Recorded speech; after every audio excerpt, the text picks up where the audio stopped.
여러분, 오늘 밤에 잠이 안 와서 휴대폰 연락처 한번 쭉 훑어보셨나요? 저도 얼마 전에 무심코 열어봤더니 이름이 세상에 300명이 넘게 저장되어 있더라고요. 동창회에서 만난 사람들, 예전 직장 동료들, 또 어디 취미 모임에서 알게 된 분들까지 참 많기도 하죠. 그런데 그날 밤 문득 이런 생각이 들더라고요. 이 많은 사람 중에서 지금 당장 내 속마음을 편하게 털어놓을 수 있는 사람이 과연 몇 명이나 될까 하는 생각 말입니다. 명절이 되면 안부 문자가 수십 통씩 날아오잖아요. 건강하시죠? 새해 복 많이 받으세요. 저도 처음엔 정성스럽게 답장을 보내보지만 사실 그 뒤로는 또 연락이 뚝 끊기거든요. 1년에 한두 번 주고받는 이런 형식적인 인사가 전부인 관계들, 여러분 주변에도 참 많으시죠? 제가 아는 한 분은 어느 날 몸이 너무 아파서 병원에 입원을 하셨대요. 그런데 그 수백 명의 연락처 중에서 실제로 병실까지 찾아와 준 사람은 딱 2명뿐이었다고 하더라고요. 심지어 그때는 코로나가 유행하기 전이라 면회 인원도 자유롭고 제한도 없던 시절이었는데 말이죠. 그때 그분이 깨달으신 거죠. 연락처에 저장된 숫자가 중요한 게 아니라는 걸요. 진짜 내가 힘들고 필요할 때 곁을 지켜주는 사람, 그 사람이 진짜 인연이라는 사실을 말입니다. 은퇴하고 나서 시간이 많아지면 관계에 대한 걱정도 같이 늘어나기 마련입니다. 친구들을 더 많이 만나야 하는 건 아닐까? 동호회 활동이라도 더 열심히 해야 하는 건 아닐까 하는 그런 부담감 말이에요. 저도 그랬지만 사람들과 어울리는 게 즐겁기보다는 어딘가 의무처럼 느껴질 때가 참 많더라고요. 그래서 우리는 자꾸 관계의 숫자에 집착하게 됩니다. 더 많은 모임에 나가고 한 명이라도 더 만나려고 애를 쓰죠.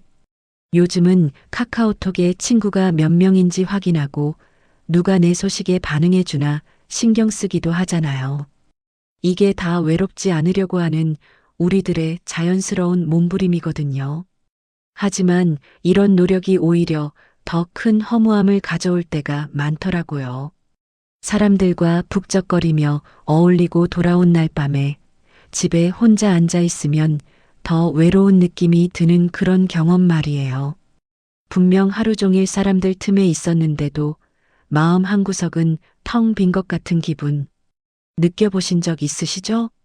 이런 감정을 느낀다고 해서 절대 자책하지 마세요. 관계에 대한 고민은 누구에게나 있고 특히 인생의 후반부로 접어들면서 더 깊어지는 건 아주 당연한 일입니다. 중요한 건 이 고민을 우리가 어떻게 풀어가느냐 하는 거겠죠. 그런데 여기 참 놀라운 이야기가 하나 있습니다.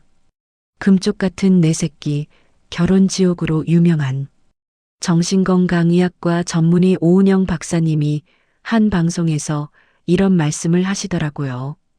평생 인연은 가족 포함해서 2명에서 4명이면 충분합니다. 저도 처음 이 말을 들었을 때는 정말 의아했습니다.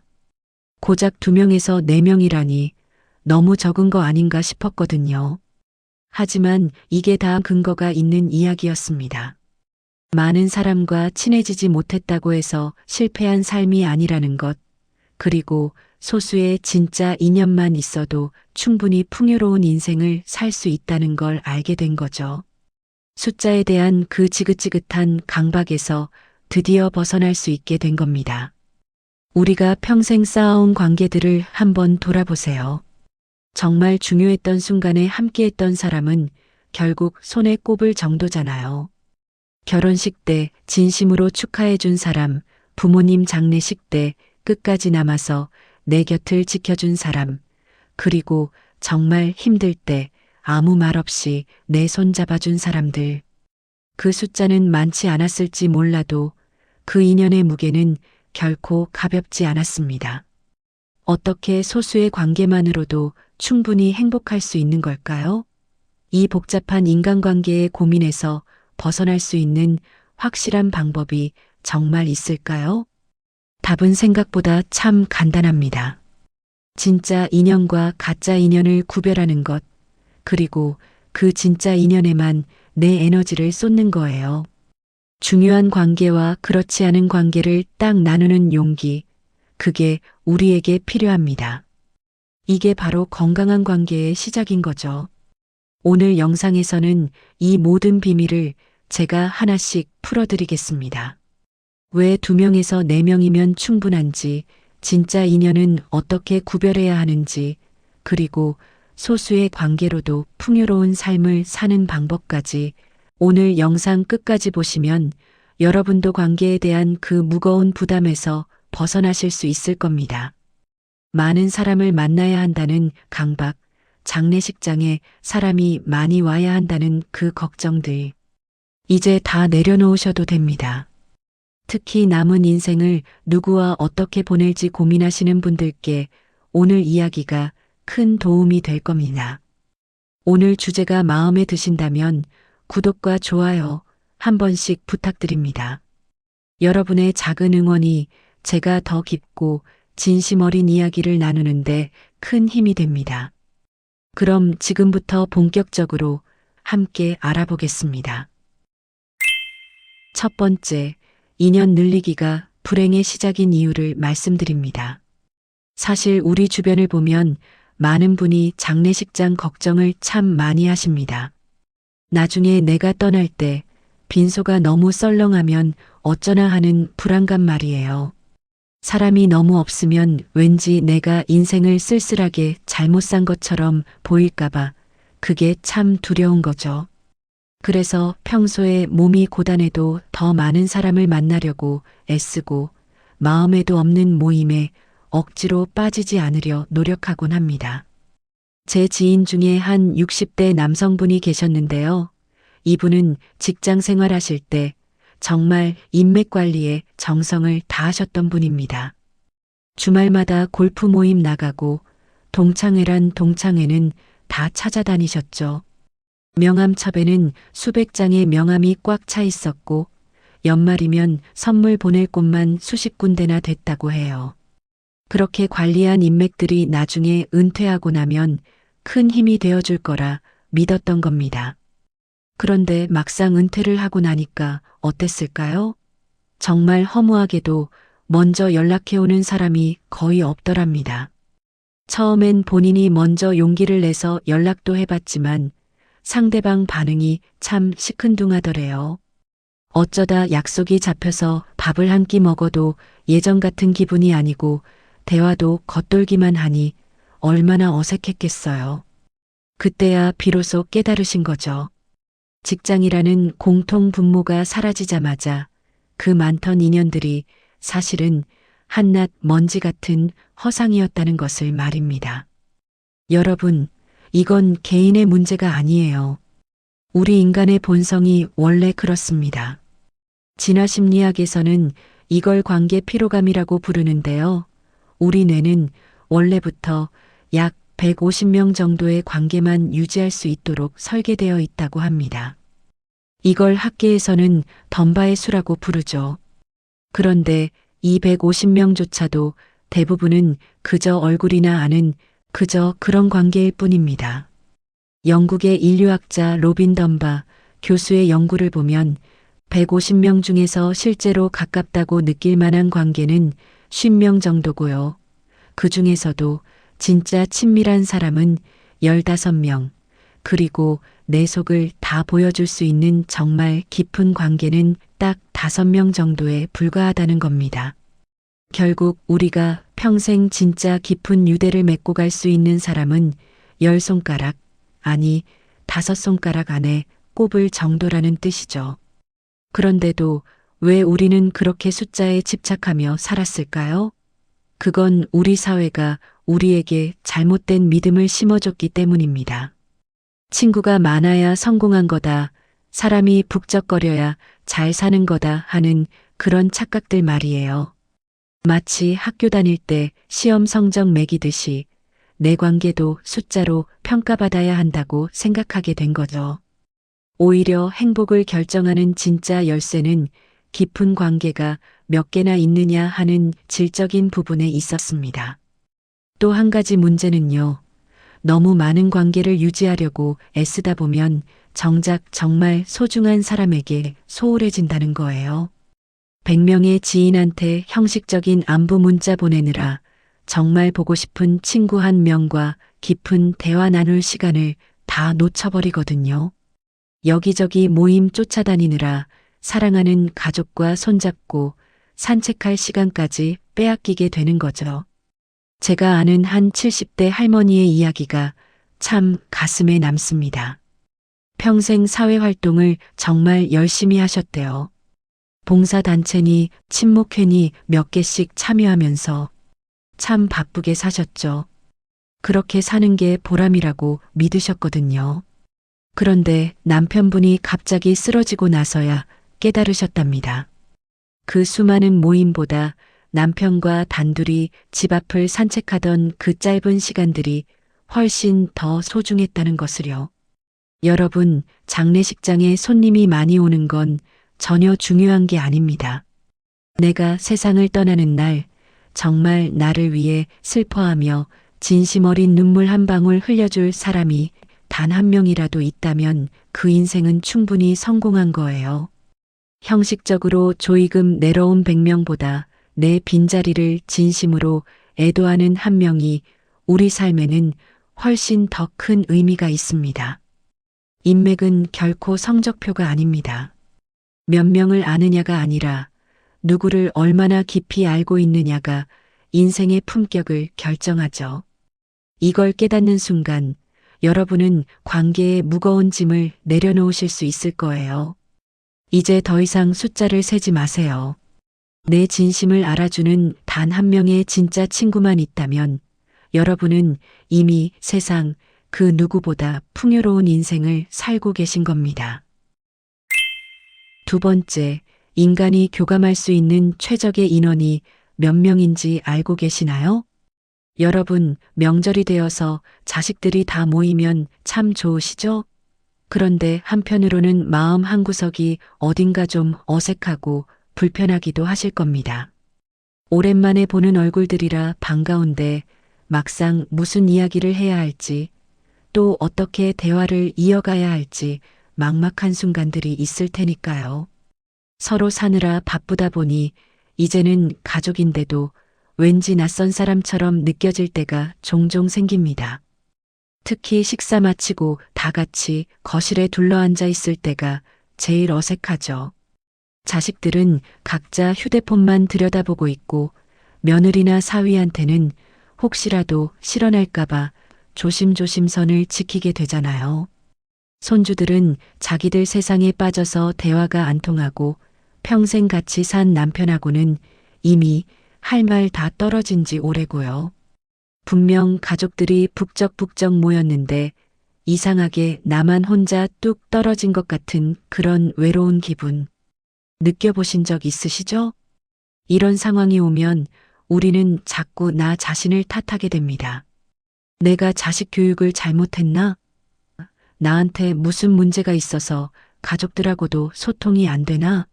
하고요. 그런데 여러분, 절대 자책하지 마세요.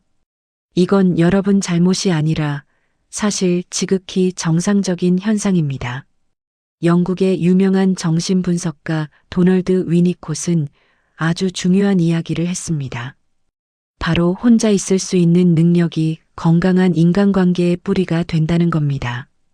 참 역설적인 말이죠? 그런데 정말 그렇더라고요.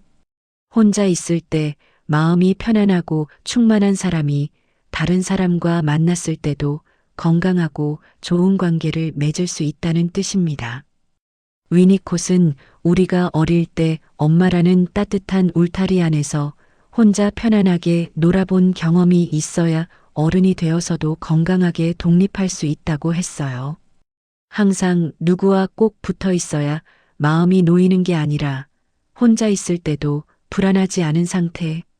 이게 진짜 성숙한 어른의 모습인 거죠. 심리학에서 말하는 애착 이론을 봐도 그렇습니다. 마음이 안정적인 사람들은 관계에서 상대에게 지나치게 매달리지도 않고 그렇다고 벽을 치고 피하지도 않아요.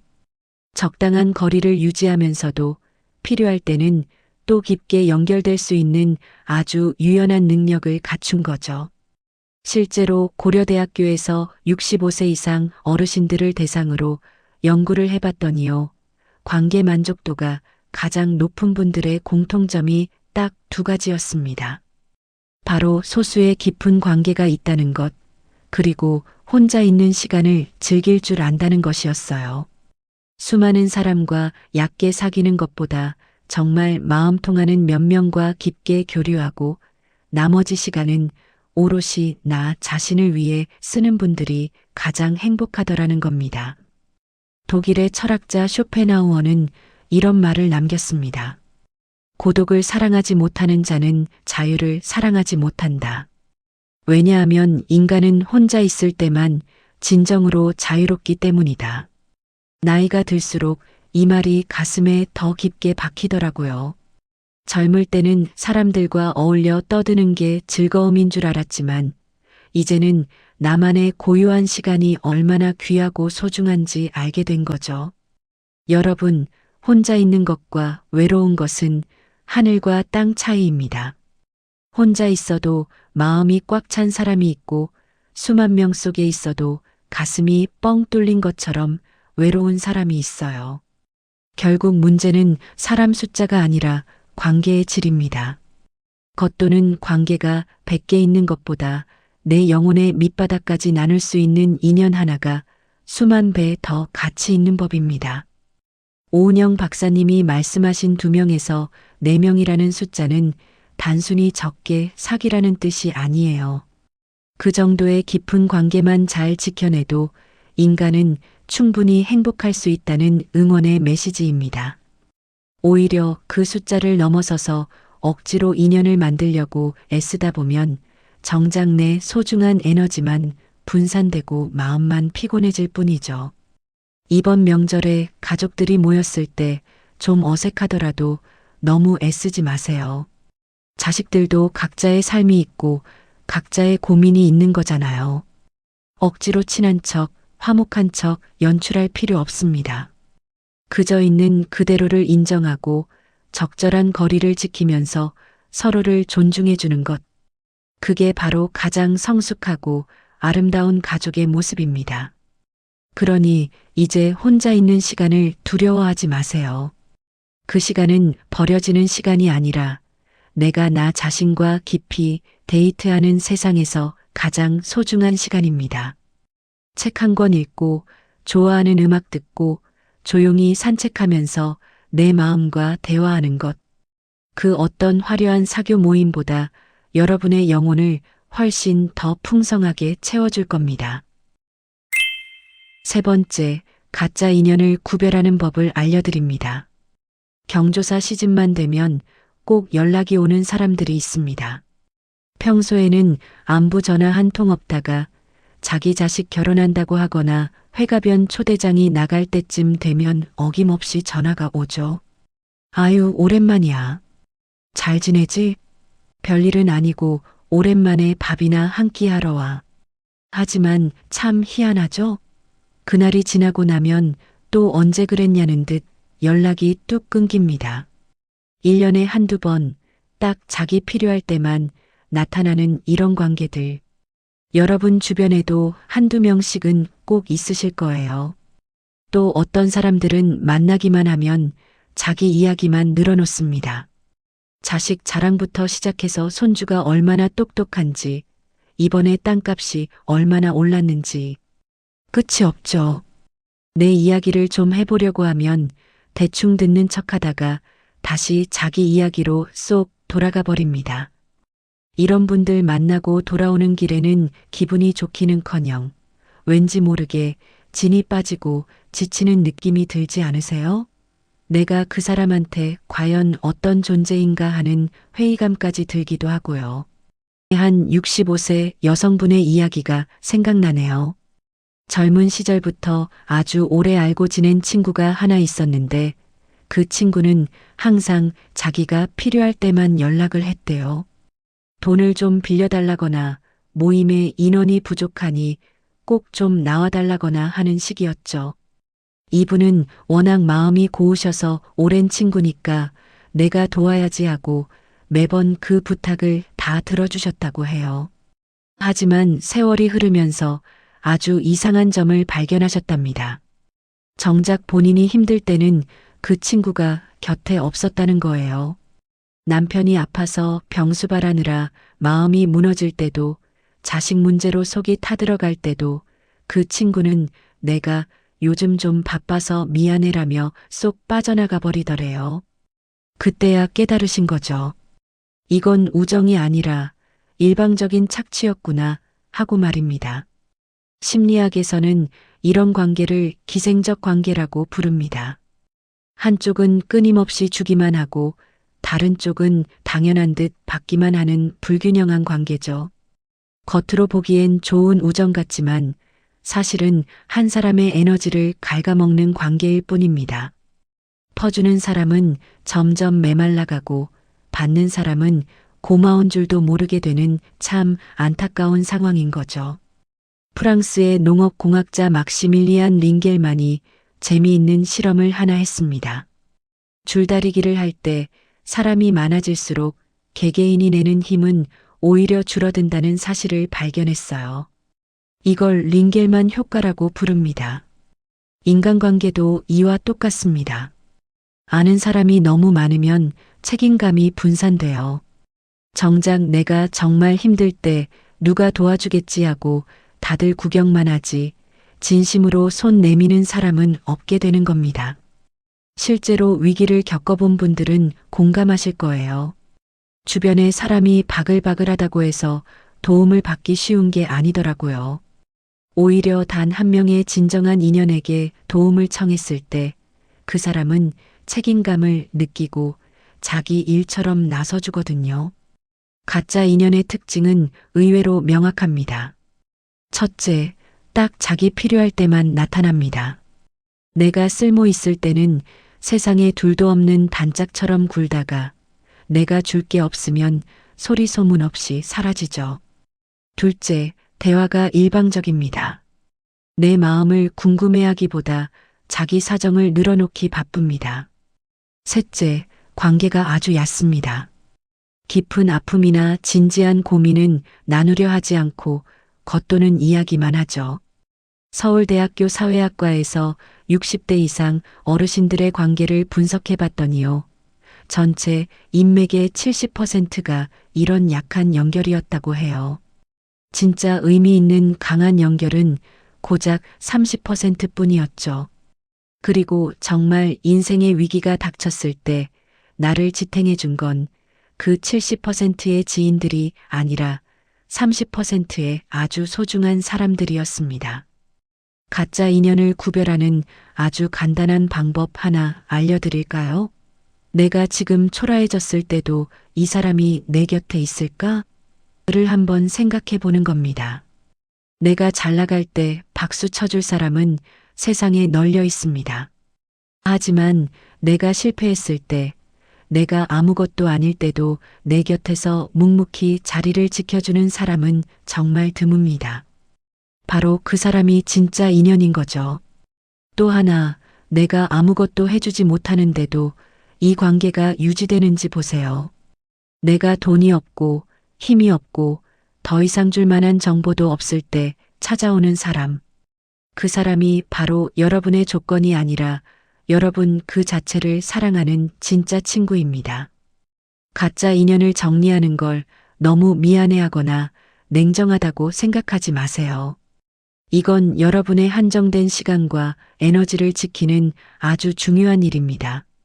가짜 인연에게 쏟는 에너지를 줄여야 진짜 소중한 내 사람들에게 더 큰 사랑을 줄 수 있거든요. 나이가 들수록 관계는 가지치기가 필요합니다. 젊은 시절처럼 모든 사람을 다 안고 가려고 애쓰지 마세요. 오히려 불필요한 관계를 과감하게 놓아버릴 때 비로소 여러분의 삶에 진짜 보석 같은 인연들이 들어올 자리가 생깁니다. 남은 인생 진짜 소중한 사람들과만 보내기에도 우리 시간은 참 귀하잖아요. 그럴 용기를 꼭 내보셨으면 좋겠습니다. 네 번째, 진짜 네 사람의 특징을 말씀드립니다. 살다 보면 침묵이 전혀 어색하지 않은 관계가 있지요. 함께 있어도 굳이 억지로 말을 꺼내지 않아도 되는 사이, 그저 옆에 조용히 앉아 있는 것만으로도 마음이 푸근해지는 그런 관계 말입니다. 이런 귀한 인연은 대개 30년이 넘는 긴 세월을 함께 겪어온 친구들 사이에서 발견되곤 합니다. 제가 아는 한 70대 어르신과 그분의 오랜 친구 이야기가 참 인상 깊더라고요. 중학교 때부터 우정을 쌓아온 두 분은 지금도 일주일에 한 번씩은 꼭 만나신다고 합니다. 그런데 만나서 특별히 대단한 일을 하시는 건 아니에요. 그저 동네 공원을 천천히 걷거나 평상에 나란히 앉아 멍하니 하늘을 바라보실 뿐이지요. 두 분 사이에는 말이 별로 없지만 지켜보는 것만으로도 참 편안해 보입니다. 그러던 어느 날 한 친구분이 갑자기 아내를 먼저 떠나보내셨습니다. 장례를 다 마치고 집으로 돌아와 텅 빈 거실에 홀로 앉아 있던 그날 밤, 다른 친구분이 말없이 찾아왔다고 합니다. 그리고는 어떤 위로의 말도 건네지 않고 그저 옆에 가만히 앉아 계셨지요.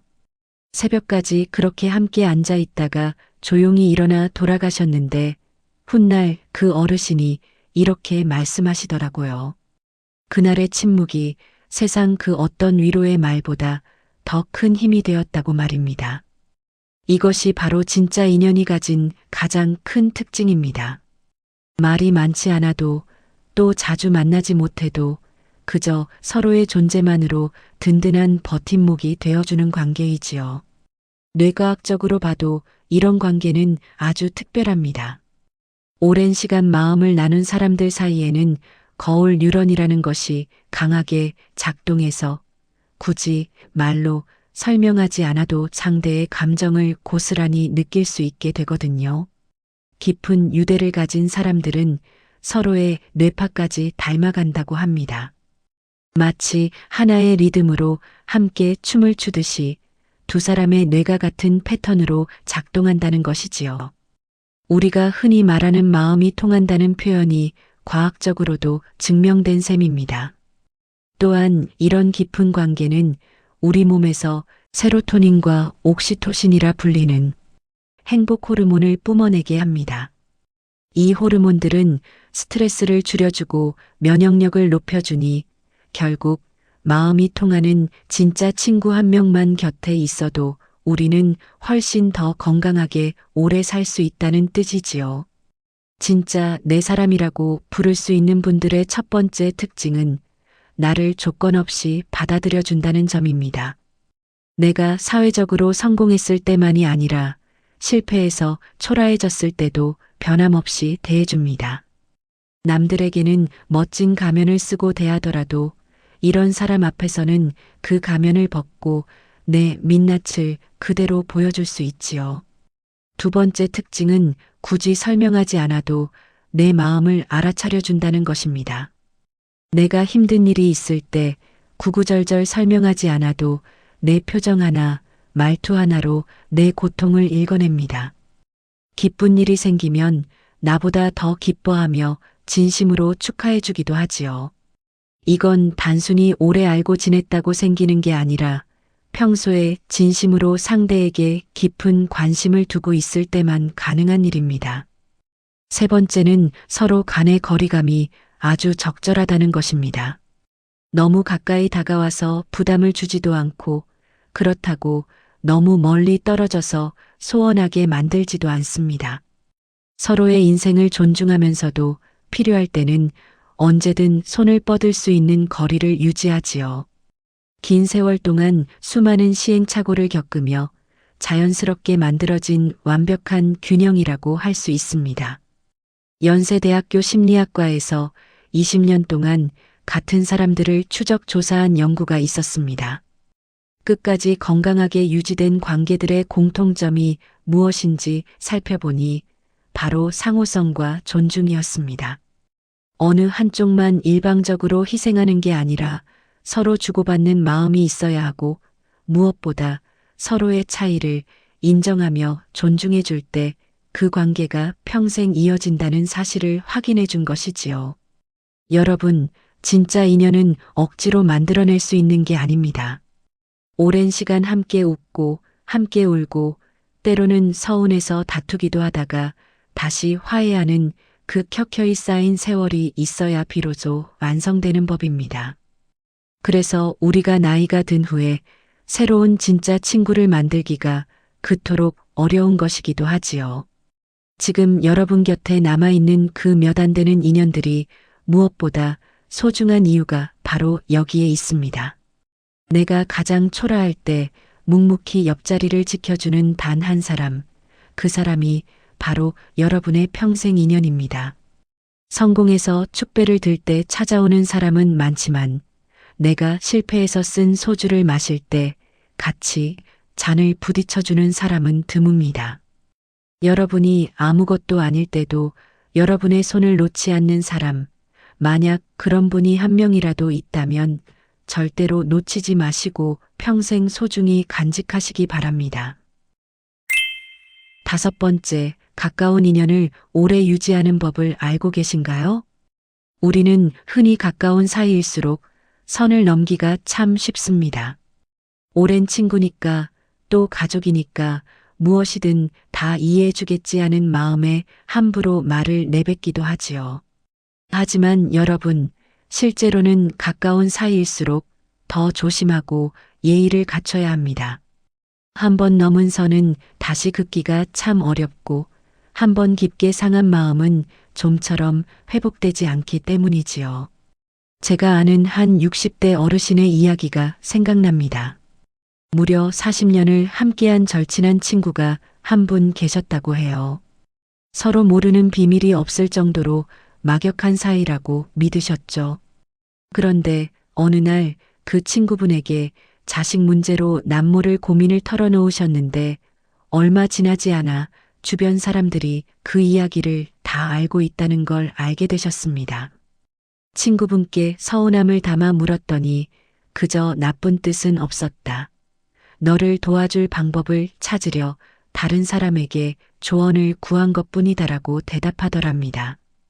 하지만 그날 이후로 두 분의 관계는 예전 같지 않게 되었습니다. 이제는 무슨 말을 해도 또 남의 입에 오르내릴까봐 조심하게 되었고 자연스럽게 만남도 줄어들게 되셨지요. 40년이라는 긴 우정이 단 한 번의 경솔한 말실수로 금이 가버린 것입니다. 이것은 결국 신뢰의 문제입니다.